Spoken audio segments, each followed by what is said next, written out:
Hi, friends. This is Will Parker, host of Principal Matters, back with my co-host, Dr. Jen Schwanke, for another Principal Matters episode. Jen, this week's guest is going to be Trish Keiller, who's just an amazing leader, and I can't wait to talk about what I have learned from her about social emotional learning and wellness.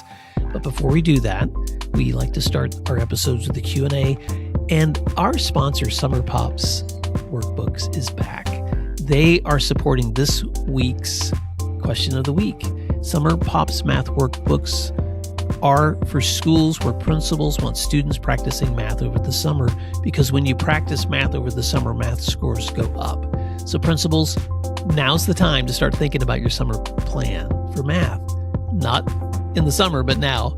And a great way to start doing that is just going over to summerpopsworkbooks.com and getting free summer workbook samples. I've looked at them. Missy, my wife, who is a math teacher, has looked at them. They're wonderful resources. So reach out today to my friend Pete at summerpopsworkbooks.com to pick up your free sample today. Jen, you brought this question for us to think on for a few minutes. What's the Q&A for this week? Well, the answer came to me before the question did. I was thinking about my first principal, and she was such a magnificent leader and such a good mentor to me. And I'll tell you the answer to the question in a minute, but Sure. Here's the question I asked for you to ruminate upon and that we'll both answer. What is something, Will, that you will never forget about school leadership? How did you learn it, and how did it impact your career? So for me, I was having a day. I was the assistant principal, and everybody was mad at me, and I was mad at everyone, and nothing I did seemed right, and I was late everywhere I went. Just one of those days. And I had gotten the what for from a parent too, and felt badly about that. And I was venting all this to my principal, and I can still see her sitting there. She was behind her big mahogany desk, and her beautifully manicured hands were folded in front of her chest. And she said, "Jen, all of us have so many frailties." And I've never forgotten it, because she said all of us, meaning me, right? Mm-hmm. Meaning her, meaning the parents, meaning the teachers. We all are walking around with this bravado and, such a intention of making everybody think that we're all fine, and we're blustery and we're strong and we've got it all together, and everybody else is a mess.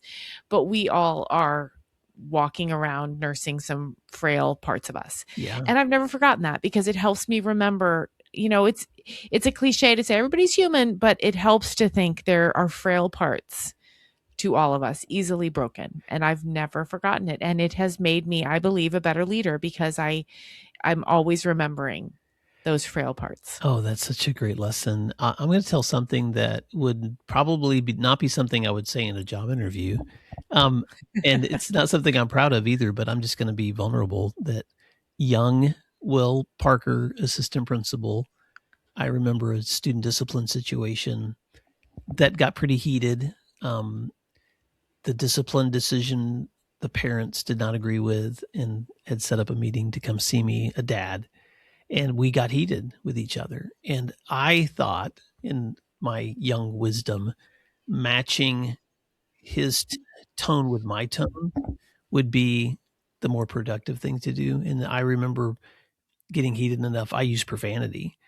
And whatever, and this is so long ago, Jen, I don't remember every part of it. I just remember the follow-up, because when he appealed the decision beyond me, I got a call from my superintendent, who asked me to come down.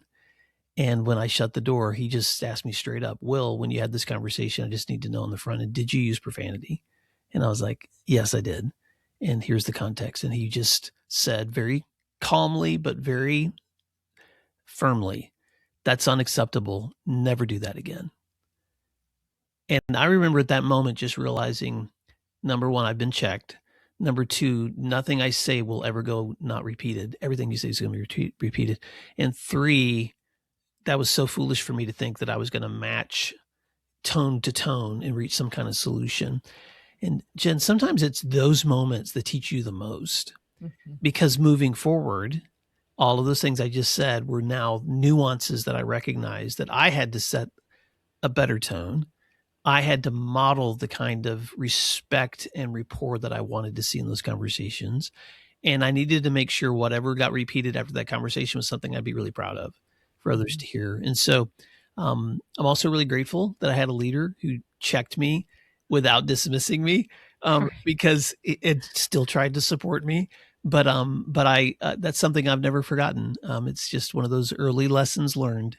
And I would encourage our listeners to think about that moment too. You know, even if you are an aspiring leader, you have certainly had that moment where you were checked, where you realized something that you were never going to forget. And so think about what that is. Maybe put it on a piece of cardstock to slip, on your computer screen or something, just to remember. And it will carry you through. And by the time you get old, like Will and I, you might have a whole book full of moments, lessons learned. Oh, yeah, I'm sure you will. And if you're listening to this right now and you're already thinking about your story, I want to hear it. So now that we've been vulnerable, feel free to reach out and tell us that quick thing that you've held on to in your leadership. I promise I won't say your name out loud if you don't want it repeated.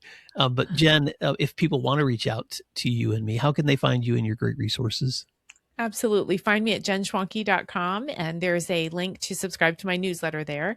And I hope you'll join me every week with Principal Problems with Dr. Jen. And you can always reach me at will@williamdparker.com by email. And you can check out today's post and all of our other resources at williamdparker.com. So until next time, thank you for listening. And I know you're going to enjoy this wonderful conversation with today's guest. And so thank you for doing what matters. We'll talk to you again soon. Let's take a moment to thank our sponsors, and then we'll be right back. Why is IXL used in 95 of the top 100 U.S. school districts? Because it works. Research across 45 states shows that IXL schools outperform other schools on state tests. With IXL, you get a personalized online learning and teaching solution that helps you improve achievement, empower teachers, track progress, and more. This one platform for K-12 helps teachers accomplish what normally would require dozens of other tools. For example, as students practice skills, IXL automatically adapts to ensure each learner is always supported and challenged at the right level.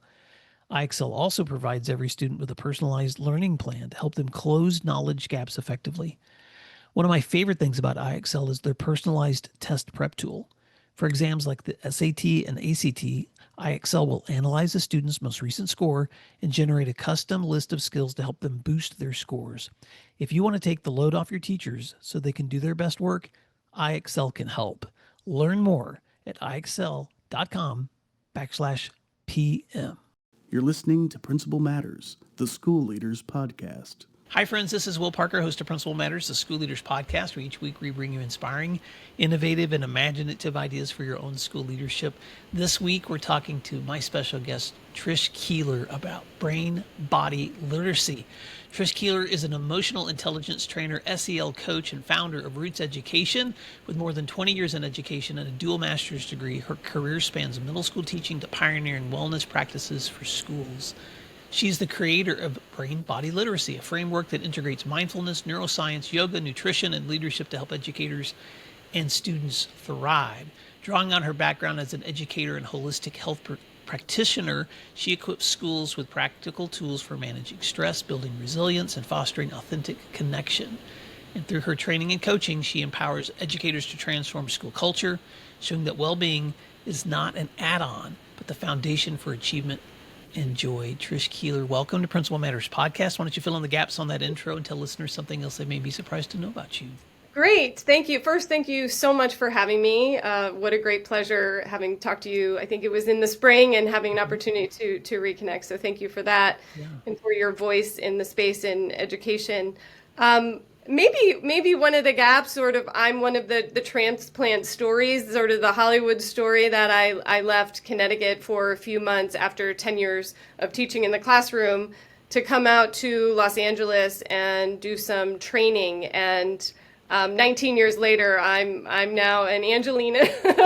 I'm still here. And recently I just asked my dad, I don't know, this summer, when I had left both my parents, and I said, hey, what, you really just let me go. Like, you were very neutral about, like, there was no drama. And he said, I think we just thought you would come back, and so I'm still here. But I drove after 10 years in teaching in Hartford, Connecticut with my VW and my surfboard on the roof, and really sort of shifted my work in the space in education, and still at the heart, I am a teacher. I'm a teacher. Oh, I love that story. You know, we have a daughter who ended up going to school in Wales, Trish, and now she's back in Chicago. And your dad was way more chill than I was, because if it wasn't for Life 360, the app that we can keep and all track each other, I think I would have probably lost my sanity of not knowing who she was. But Right. what a great story. Well, let's talk a little bit about your background, because I have, by the way, just for listeners, I have a lot of friends that I've met through this work, educators whose work I admire, sometimes people that'll reach out to me and ask about me checking out their content. There's a lot of outreach, Trish, that I get that I don't respond to just because either one, it's not the right fit, or B, it was somebody using AI to reach out, and I'm just like, I really like to have real connections. And our connection became pretty organic, because when I was looking at your stuff and you were sharing some information with me through social media, I was like, this is such an important topic for us to be talking about with schools. And so even though my audience is mostly principals, assistant principals, superintendents, directors, aspiring leaders, I really want to introduce them to the work that you're doing. But before we go there, let's talk a little bit about your background in education and what led you to doing the work you're doing today. Yeah. Well, my mom was a teacher and then a director of special education and a school principal. So I grew up in schools. I grew up helping teachers in the summer put their bulletin boards out, cut out the letters for those of us remember back in those days. And one of my greatest joys is teaching and being in schools. And I think part of our narrative today around schools is not necessarily full of joy and hope and the possibility that it really is, but that is my orientation. And so, you know, my biggest drive is to have that joy and that love of school and learning in our schools, and back really in the hearts of, I think, why most educators went into teaching, because of the greatest joy that we get from growth and learning. I love that. You and I've talked before about your, being the child of an administrator, and that's not really a conversation we've had a lot on this show. But I know that you've talked, and I'm going to ask you to tell your story, but talk to us a little bit about your story that led you into the pathway that you're on now, but also as the child of an administrator, some of those things that you've carried with you that you would love to see done differently, for instance, by the people that you're serving and caring for now. Sure. I think in my own administrative credentialing program that I went through, inspired by my mom, there never was a conversation about the fact that administration is a family endeavor. And it's not really something that one person takes on, but in my experience and my mom's and colleagues, and really just sitting around the table with her, with principals and superintendents over, this is a family deal. And without really embracing what that entails and what it means, times have changed, obviously. Now it's email and it's text, but phone calls that, my mom needed to take, and she needed to support a teacher, and she had to talk to a parent, and kids sometimes could get sidelines. My mom would kid sometimes that one of her admin assistants, raised her fourth child, who was like always calling and needing things. And so just this notion of just acknowledging that and really validating that this is often a 24/7 role. It is a 3 a.m. spinning in the middle of the night, whether that's about, in my situation, are we going to cancel school tomorrow because there's a huge storm coming in, and how are superintendents now supposed to be also the right weather forecasters and make these big decisions that people are holding on them. And so when I began sort of my own journey in teaching and the stress that came along with that, and found myself into some yoga programming, really just the self-awareness that I started to embody and engage with my mom to bring some stress reduction to her.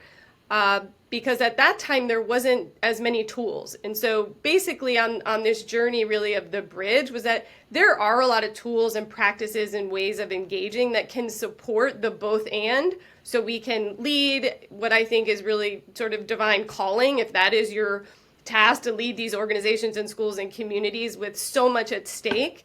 But if that's on your heart, then you get to have some of the tools to support you in doing that work. Trish, people that work with me frequently, especially in my coaching and even in some of my group trainings, know that I like to wrap up every conversation with 4 statements that I ask them to consider. And then they kind of just rank themselves on a scale from 1 to 5. Statement 1 is I'm being visible and present with every teacher, every student, every day. Statement 2 is I'm learning or reading or meditating on helpful books or lessons. Statement 3 is I'm staying committed to my own health and my sleep, nutrition, and exercise. And statement 4 is I'm making sure that I'm staying connected to my loved ones with my time and attention. And so what I hear you saying is all of those are important, not just one of them. All of them are important. And one of the terms, I wrote this down from our last conversation, was you like to use the words learning readiness as an important way to talk about wellness for students and teachers and school leaders. So talk about what that means to you. Well, as a middle school math teacher, early in the morning, our students can often be half asleep on the desk with their head down. After lunch, they can be bouncing around with drama and things that they want to uncover and unfold. And then at the end of the day, they are literally, if you've been in our middle schools, right, bustling out. Like, you get to see the energy like exploding out. And as a formal collegiate athlete, I've always been really attended to my body and performance and that impact. And so really quite organically, after I began my own yoga practice, I was working with my students, trying to do this like new, everybody had a computer, and this is 2001, and none of the technology's working. And I start organically practicing some yoga myself, doing some breathing exercises, and middle school kids love them. They're like, Miss Vance, what are you doing? I was like, actually, I don't know what I'm doing right now because nothing is working. And so I've learned this yoga, this breathing to help me kind of get focused. And they said in the moment, can we try? Can we try? And I also know middle school students and know that this could be just their way of distracting their teachers because, yes, they are masters at taking us down the rabbit hole. But in that moment, we began then to use the tools and practices that created learning readiness. And doing that after 4 years in the classroom and sharing that within my own school building, realized that there was a disconnect between us saying that we're teaching the whole child, but actually really including the body and what that looks like physically, mentally, emotionally, and with our mindset. Okay, great. Let's stay there, because I know I have additional questions, but I just want to sit here for a little bit because this framework that you use of mindfulness and neuroscience and yoga and nutrition and leadership is something now that it's more than just a one-time event that happened with your students. This is something that has become your life's work. And so just take us there, Trish. Like, how have you been able to take those small lessons you learned early and now develop them into a framework where you're helping other people transform the way they do school? Yeah, so really it began by just beginning with someone asking, can you do this with our students? Mm-hmm. And I think, when I first did my yoga teacher training, my teacher, Anna Forrest, she said, I love the beginning students and the advanced students the most because they both realize they don't know anything. And that was one of the greatest things that really resonated with me. And so it really was my intention to bring to students that I was working with and starting yoga programs at schools here in Los Angeles and starting these programs in 2003 and 2004, over 20 years ago. And at that time, it was sort of this novel concept, but to be with them as a student, to be with them as a learner, and then bringing in other teachers. I think oftentimes our roles as leaders and administrators, we carry so much weight as if we're supposed to know and we're supposed to have these answers. And I think that rests with parenting too. And what I found the most freeing is to be super authentic and organic and vulnerable. Like, this is the best that I know right now. I just learned this. Do you want to try? And let's sort of unravel that together. And in that, creating belonging, connection, that then students challenge us less and they work harder for us. And we do so much work in our schools around policies and rules and agreements and frameworks to ultimately try to control students. And in my experience, the the less armor I wear and the more I bring them into the authentic experience of like, we're learning and growing together. And sometimes I have no idea what I'm doing, and what a refreshing space that is for them to co-create. Oh, I love that. I wrote down that quote because my mind just immediately started spinning on, I love beginning and advanced students most because they realize they don't know anything. And Trish, I immediately was just like looking in the mirror thinking, wow, how is that true in our own learning? Because a lot of times as educators, it's when we're fresh and hungry that we're ready to bring something on, or when we've had enough experience to realize I'm dying unless I learned a new skill, unless I bring someone else in, or unless I build the capacity of my staff. And so I love that spirit because I think the people who listen to this show are people who are ongoing learners. Bring it. Let me learn something I didn't know before. And you've already said some really important things, which is that the benefits of this kind of wellness framework allows students to be more centered and less anxious and cooperative and collaborative with their teacher or their educator who's walking them through these practices. So what are some other takeaways and practices that you think educators should know more about if they're going to embrace this kind of brain-body literacy? Well, I think one thing that sort of going back to that last question also is that there is a space. I don't want this to sound like this, woo out there space. there is a space to take on the ego, to let the ego die a little bit. Really understand the ego, how it got us to where we are and the degrees that we have and the things that we've taken on, and also where it's getting in the way. And I say that because as an example, early in my coaching days, there's the desire to want to feel like I'm helpful. Like, is anyone getting anything out of this conversation?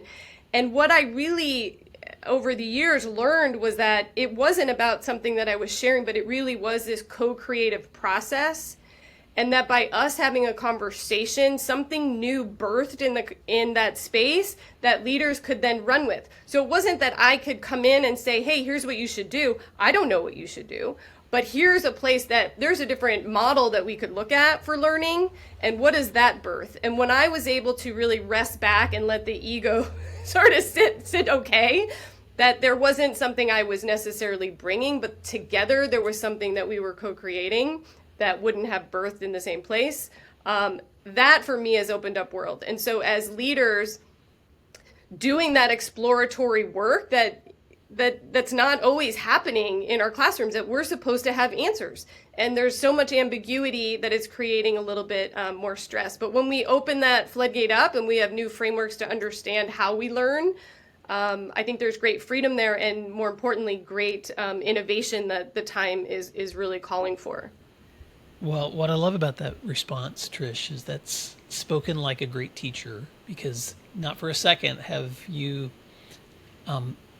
begun doing any prescribing. You're answering these questions exactly like I know the heart of a teacher would, which is, okay, first of all, let's remove our egos, and then ask, what kind of exploration and curiosity can we create together so that we can find the solutions that are going to work. And in other words, if you were to step into any school, you would spend a lot of time first getting to know it before doing anything differently. With that in mind, I want to just sit there, because this you've done work with a lot of schools and a lot of organizations where you've seen, once you got to know them and once they begin to explore, you've begun to see changes and improvements in student behavior, student outcomes. So assuming you've done that groundwork, what are some of the practices that you try to help educators to consider exploring as possible practices that maybe they're not doing now? Sure. In the brain-body literacy framework, really, that I've put together over the past 25 years, is a deeper understanding of learning and the brain and the body connection. And so we've been using words like whole child, even now whole teacher, which I love, right? Whole leader for a long time. But there is an essence that the body is not fully included in those conversations and in how we think about learning. And I think part of that is just our own learning, right? And our credentialed program is not really as much bringing that science, somewhat new, but education can sometimes be slow to move because of, right, all the things, right, in the research. So, and that fundamental one thing would be the power of practice. It would be the power of practice that most of all of our learning becomes really subconscious. So there's a tipping point when, for example, we're learning how to tie our shoes. It requires attention and it requires focus. It requires not asking your kid what else they want for lunch when they're trying to do that, right? And then there's a moment that the brain has really assimilated that and the neural pathways are connected, and now that's really automatic and it moves to the subconscious. And I think that one fundamental understanding, so that when we want students to be able to self-regulate and we want kids to be able to remain calm in conflict, and adults as well, those tools and practices need to be practiced all the time so that they become what is really the default network, that's just how I do life. So not a breathing exercise, not in the calm corner when I'm not calm, but these are things to really preset. So learning readiness is about also getting my body ready. It's about getting my mind ready, my focus ready. And that also means getting teaching ready and getting leading ready. I mean, I know, like my mom, right? She was running around raising 4 kids, right? Bringing the dog to the vet, and then like shows up, here's an IEP, here's these meetings, right? And we get to model taking time to get ready, not as a Band-Aid, but really as these are peak performance tools and practices that I believe our schools, our kids get to learn right now. So it just becomes really how they do life, how they talk to themselves, how they get themselves ready and focused, whether they're taking a penalty kick, right, in a soccer game, swinging the bat, on a stage dancing. Practice, practice, practice, practice. There's so much I love about that, because when you think about ingraining the habits of readiness into our own peak performances, why aren't we doing that with students in learning in academic settings? And I know that we both know teachers who are, but we've also seen places where the chaos that's ensuing could be helped if there were stronger practices in place for that mind and body readiness too. What are take me into a classroom, and you can pick the grade level, you can pick the subject, but take me there, Trish, and kind of give me a sense of, if you were stepping in and trying to create those kinds of practices for a classroom, what might be some things you have students do to prepare themselves for peak performance? Yeah. Well, I'll bring you into a middle school classroom. That's my jam. Students come in after lunch, and there's things happened, right, in that 45 minutes. Yeah. Emotional, right, physical. There's a lot of things that have happened during that time. Oftentimes, students would want an adult to process that with, right? And they're still sort of revving from that. And so before that processing, because our teachers do want to take that time in our admin, we say yes, and let's get into our, whatever we want to call that, right? Our stretch, our heads, our brains, our yoga. Don't get caught up in the word, just get into the body and bring students through. Let's take a couple breaths in, let's exhale. I love, this is sort of advanced practices, but get a partner, and we're going to do rooftop today, right? And we do a little bit of movement and stretching. Check in with your partner, right? What does he or she need? Remind yourself who you are. I love having students write contracts like, I'm strong, powerful, confident, I have capacity, I can handle anything, right? I'm built for this, those kinds of things. And remind them, remind yourself who you are. Let's have a seat. And then what happens is that the students who really need you, and there are some who need teacher, process, counselor, they get filtered and it shows up, it's very clear. And the rest of them use themselves and they use their body, and we are over processing, we're over talking when it's not necessary. It's really not. So this is to save time, save energy, save focus, so I could zone in on who really needs some support. And the rest of you, hey, you got your body, you got your oxytocin, you got your serotonin, you have each other, right, to create belonging and safety. And that the learning readiness comes through the body. And that really is the message, that we can use the body so much more to support us so that our focus and energy really goes where it needs to go. Trish, everything you're saying, I know you already know this, that it's confirmed by science that when you do these practices with your body, you're actually recentering, refocusing your mind for the kind of learning that needs to happen. That's why really great teachers will often, especially when they're in the middle of a lesson, they may stop and ask students to do something physically, like cross their arms or do a stretch or and sometimes it's not even, the students don't even recognize it. It's a practice of recentering. It's just something that they're trying to do to help students get recentered and re-engaged.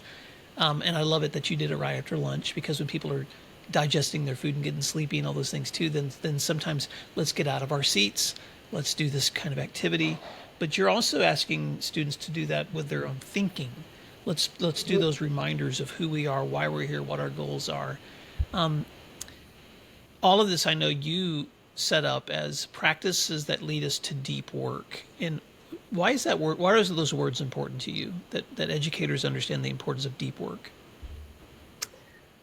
Well, we're often projecting out into our classrooms unintentionally, and so really just some exploration into why do we do what we do? What are the things that sort of trigger can carry a negative connotation, but trigger is also just the thing that is the cycle of habits, like I was recently telling this story that I'm a runner and my habit is go for my run and then I do my ab work after. Well, I had an injury, and a couple weeks later I said to my husband, like, oh my gosh, I have not done my ab work in 2 weeks. Like, it completely was gone out of my consciousness. Didn't even think about it because that trigger was gone. And so having teachers just explore that, I love sort of the activity of having teachers sort of playfully discuss, like, what are the things that like get under your skin with students, and they're like, they're late, or they're chewing gum, or they're rude, right? And like the list is just exhaustive, and it's like, what are kids to do with this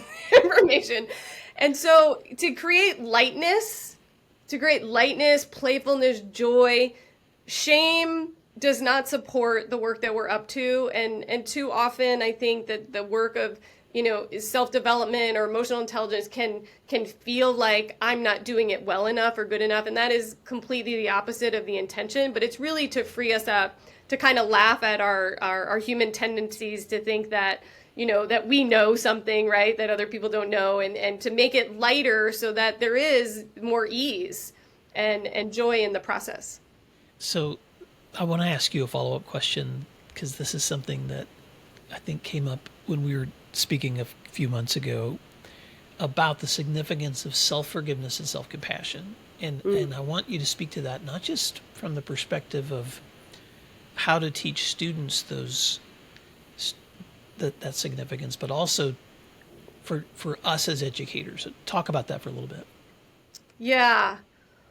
Whew, this is a big one. This is a big one. I think for our leaders, myself as an entrepreneur as well, and challenges, struggles, obstacles, and we know the importance of validation.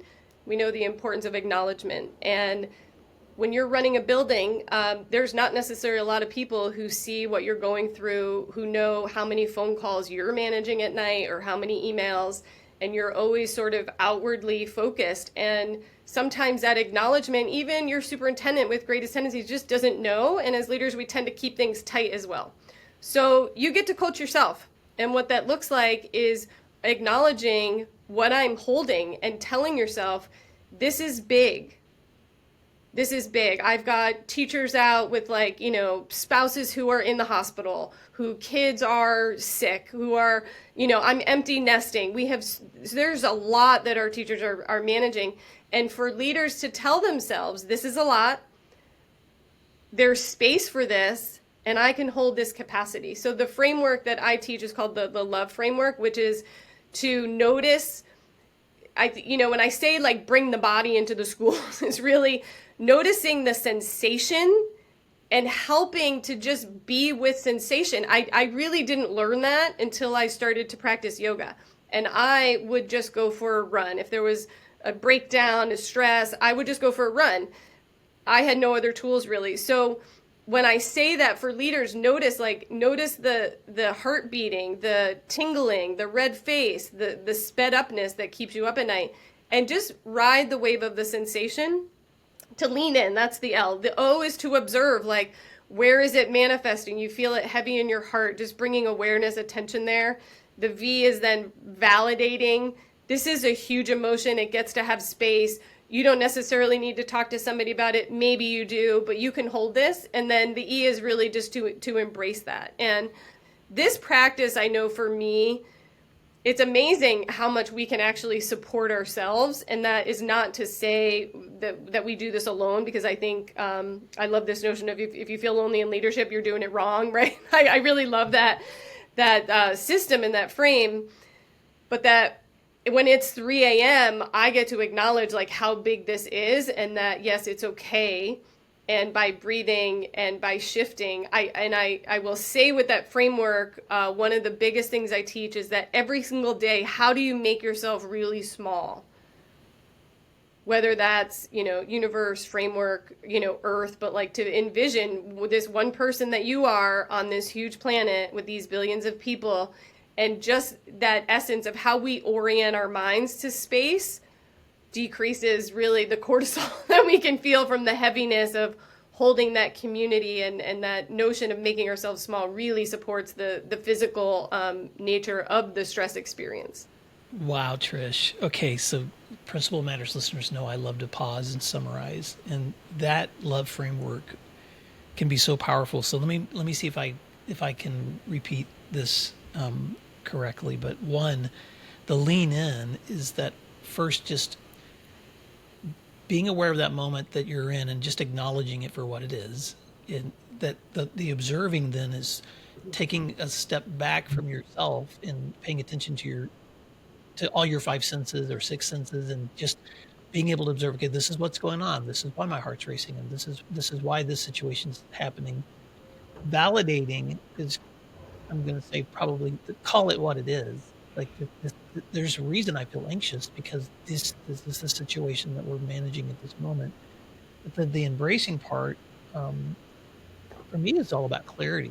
It's just like, okay, now that I've done the work of stopping for a moment, leaning in, observing, and validating, then I have clarity to recognize what's happening, so that I can move on with some self-control and equanimity and more curiosity and kindness and all those things that I want to have stepping into hard situations, instead of looking like my hair is blowing off. And so, I hope I'm understanding the love framework. But that's what a great acronym. Thank you for sharing that. Of course, yeah. And I'll add one thing there, and I love that word, equanimity, too. I think when I'm introducing the brain-body literacy, one of the parts that's most important is to really understand stress at a deep level, and know that the chemicals of stress, right? I think most people are probably familiar with cortisol, that stress can still have this bad rap. And of course, right, it's like, oh, stress is killing us, and most of our diseases are related to stress, right? And we can, like, if you're thinking about your stress and you're getting stressed out, that is counterproductive. So looking at stress as like, what really is that? What is the body doing in that moment is serving us, and and basically it's a different flood of chemicals to get us ready for a big moment. And I love that with students, for them to understand, hey, and this is so simple.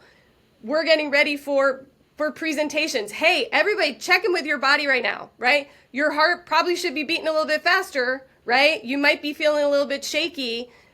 You might be feeling a little more tension. And yes, that's great. That is your body. It's getting ready. And here's how we support it. We can slow our breath down. We can feel our feet. But don't be fooled that this experience is going to go away one day. And the bigger responsibility you want to take on, the more accountability you want to have, the bigger impact you want to have. You're built for these moments, but you got to keep leaning in and just knowing that is, thank you, body, for getting me ready. That is really normalizing it, and kids, it's so freeing. And then we could laugh about it, be like, how fast is your heart? Oh my God, right? My heart's more ready than yours because it's going this fast. And creating playfulness around inhabiting the body that we're all in. That's so powerful, Trish. And I'm just hearing you speak not just about students, but you're speaking to us as educators too, and the importance of being able to recognize to be aware of ourselves as we step into situations too. One of the terms I like to use for self-compassion is give yourself grace. Because so many times we are harder on ourselves than anybody else is ever going to be. And but so recognizing that can be important. The last question I want to ask you before we wrap up is, why is language and growth mindset such an important part of learning readiness too, when you think about body-mind readiness? Yeah, language is one of my favorites because it's so quick and it's not a new program. And it is a new program because you got to run a new program in your head. But essentially, it still comes back to the body.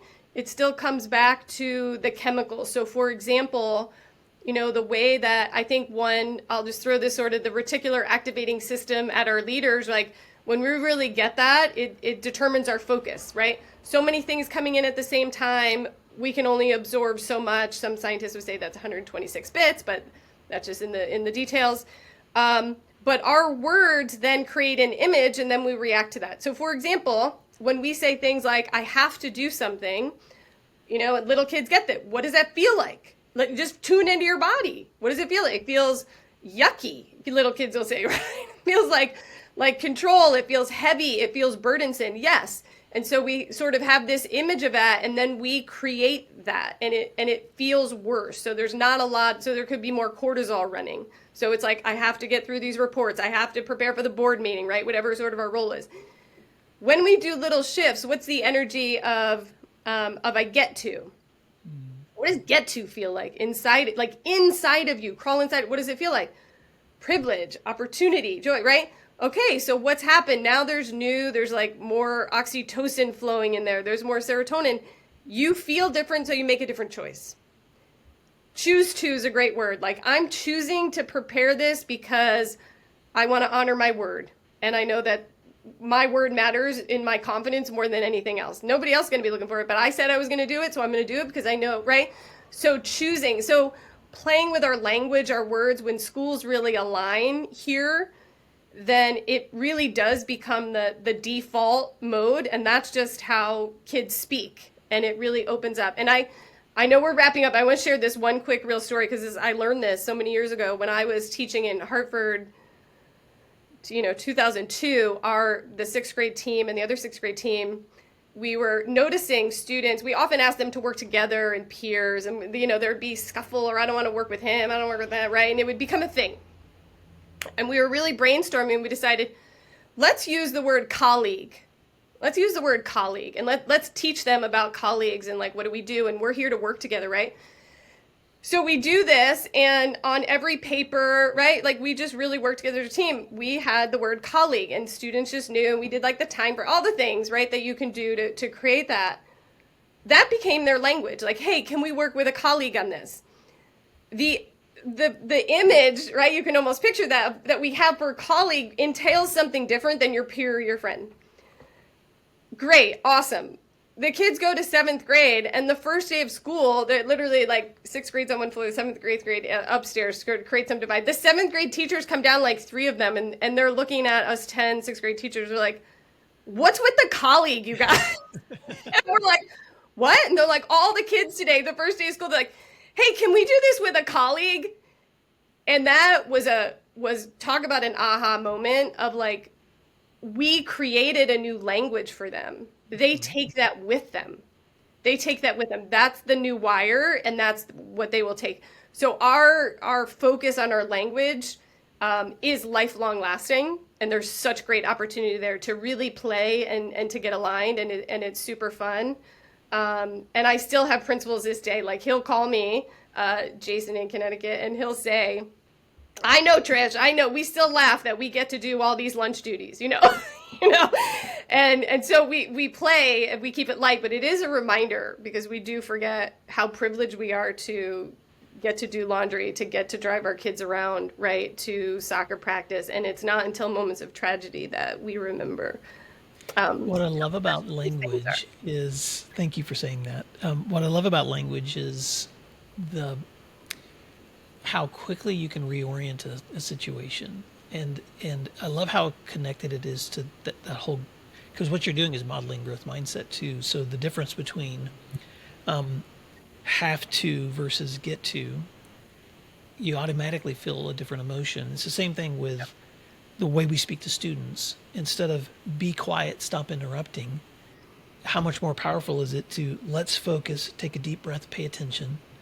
Or instead of I'm not good at fill in the blank math or writing or whatever that is, maybe instead of that, we could teach students to reframe that. I haven't learned how to do this yet, because now there's still possibility.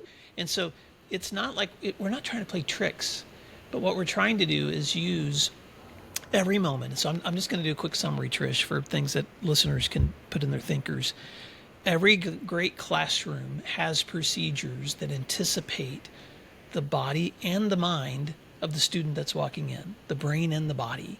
And what you're trying to do, Trish, is give us just such practical ways to center and make that intentional.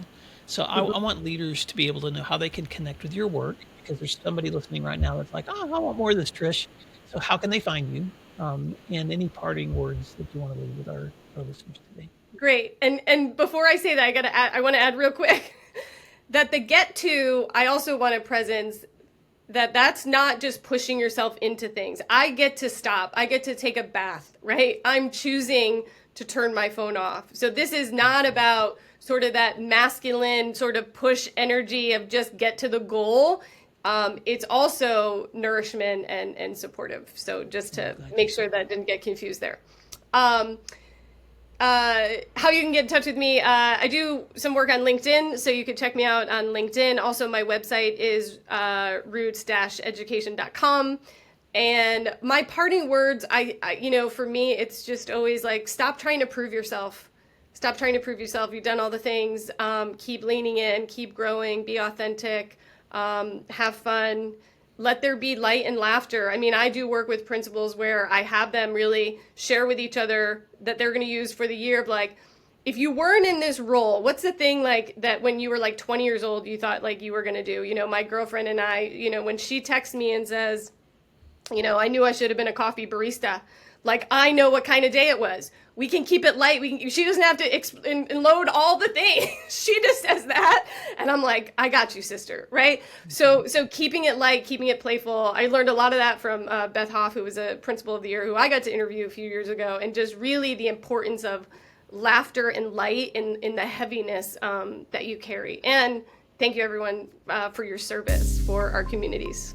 Oh, thank you, Trish. And of course, I just have to give a shout out to Beth Hoff too, because I've met her several times at conferences over the years. What a delightful leader she is.